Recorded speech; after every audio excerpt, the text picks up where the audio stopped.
दोस्तों, पंजाब, गुजरात, राजस्थान, उत्तराखंड, जम्मू कश्मीर जैसे स्टेट्स में एक वायरस बहुत तेजी से हाल ही में फैलने लग रहा है जिसका नाम है कैप्री पॉक्स वायरस। इस वायरस से एक डिजीज फैलती है जिसके चलते अभी तक भारत में 7,300 गायें मर चुकी हैं। जी हाँ, ये जो डिजीज है ये इंसानों में नहीं फैल रहा है, ये गायों में फैल रहा है, काऊ। और इस डिजीज की वजह से गुजरात एक अकेले स्टेट में, सिर्फ एक गुजरात की बात की जाए तो डेली बेसिस पे 50,000 लीटर जो मिल्क रहता है उधर उसका नुकसान हो रहा है। तो चलिए आज की इस वीडियो में जानते हैं इस वायरस से होने वाले डिजीज के बारे में, और हम हमारी काउस को, अगर हमारे पास गाय हैं तो उन्हें कैसे बचा सकते हैं इस वायरस की चपेट में आने से। पहले कोरोना वायरस और फिर मंकी पॉक्स और उसके बाद अब लंपी वायरस का खौफ चिंता का कारण बनता जा रहा है। सबसे ज्यादा मार राजस्थान पर पड़ी है, जहां हजारों गायों ने अब तक दम तोड़ दिया है। ऐसे में आपके जहन में सवाल हो सकते हैं कि क्या दूध पीना भी सुरक्षित है? पशुधन को बचाने में लापरवाही, पशुओं पर वायरस की मार की पूरी पड़ताल देखिए। This shed is disinfected every few hours.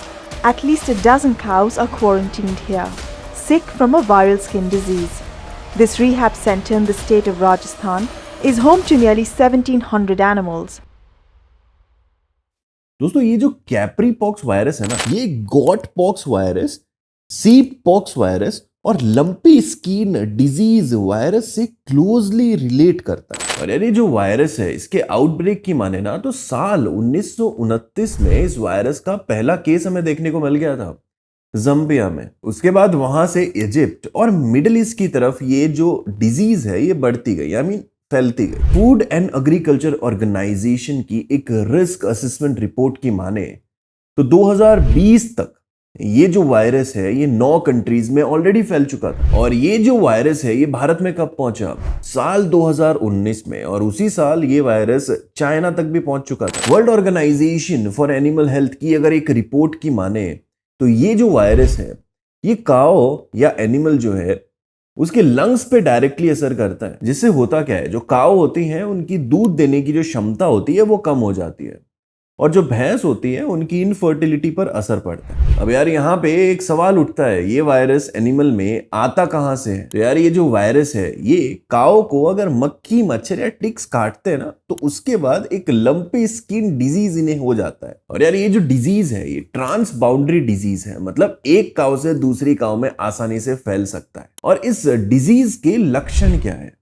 तो इसमें सबसे पहले जो काऊ होगी ना उसे हल्का बुखार आता है, उसके बाद उसके आंखों और नाक में से पानी बहने लगता है। तो गाय जो है वो खाना खाना बंद कर देती हैं ऐसे में, और उन्हें चबाने में भी दिक्कत होती है। ये जो सिलसिला है ये कुछ समय तक चलता है। उसके बाद उनकी बॉडी पे 2 से 5 सेंटीमीटर्स डायमीटर्स के लंप्स पड़ने लगते हैं। कहाँ पे?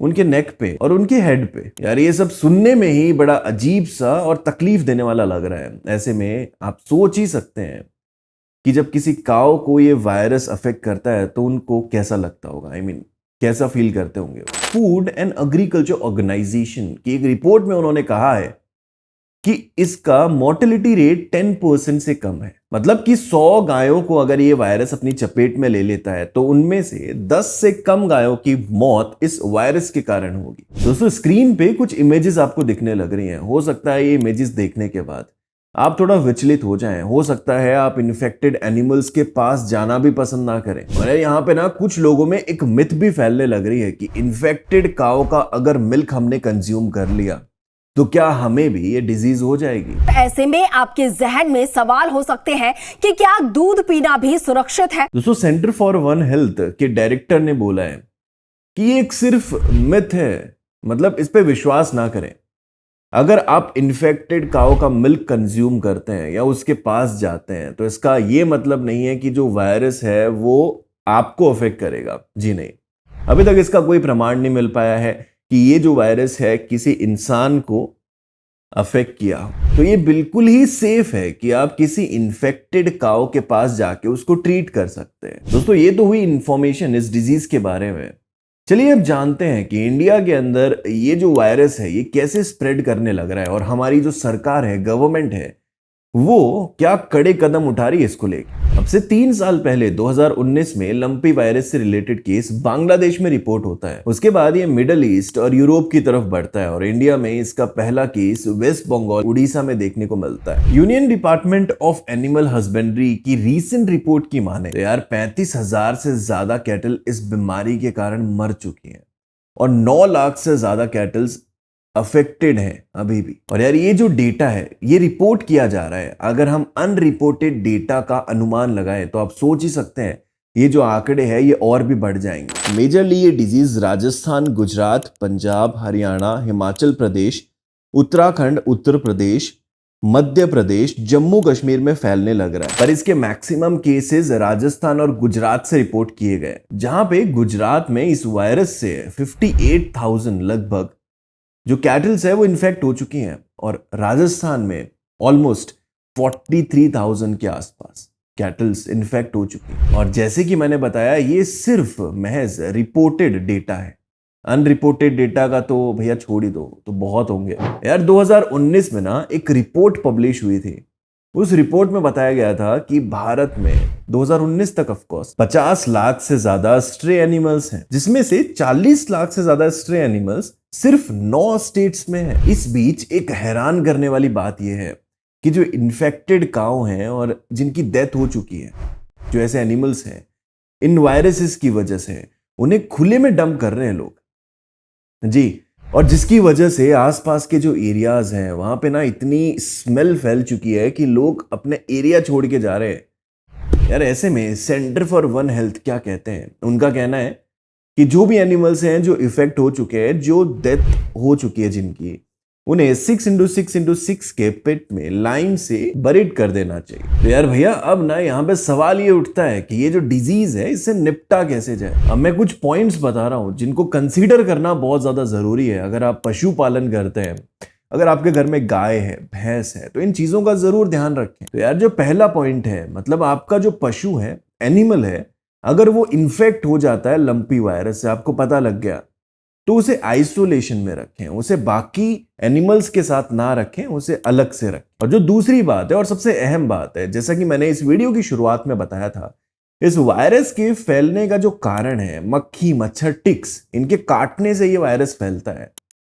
तो इसके लिए आपका जो पशु है, एनिमल है, गाय, भैंस, जहां पे भी आप बांधते हैं, रखते हैं, उसके आसपास के एरिया को टाइम टू टाइम सैनिटाइज करते रहे। और जो तीसरा पॉइंट है, similar to second point but add करना जरूरी था, आपका जो पशु आप जहां पे बांधते हैं, रखते हैं, उसके आसपास के एरिया में गंदगी ना रखें।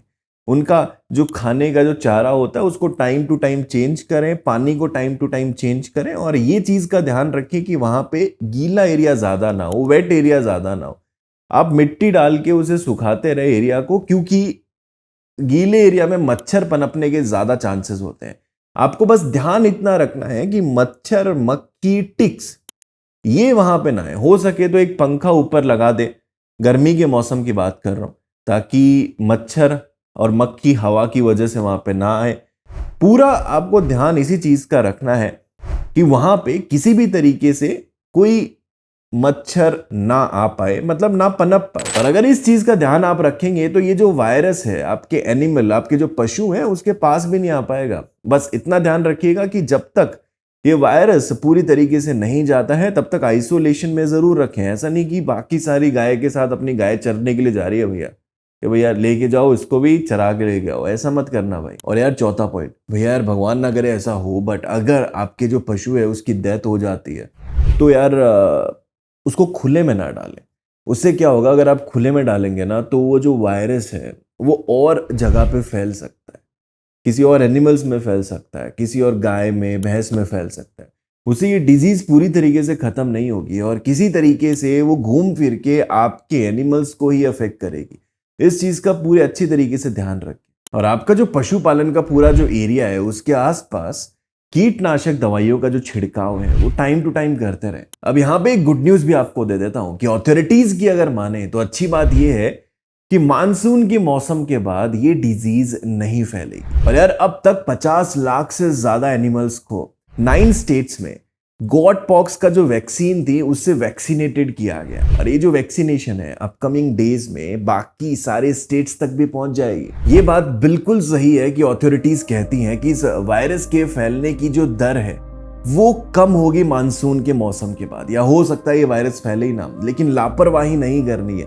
जो मैंने बताया है अभी इस वीडियो के अंदर उनका ध्यान रखना है अगर आप पशुपालन करते हैं तो। वायरस के फैलने का कारण और वायरस से बचने के तरीके। चलिए मुलाकात करेंगे और एक्साइटिंग वीडियोस के साथ। Stay tuned, keep watching and thank you so much for watching this video till the end.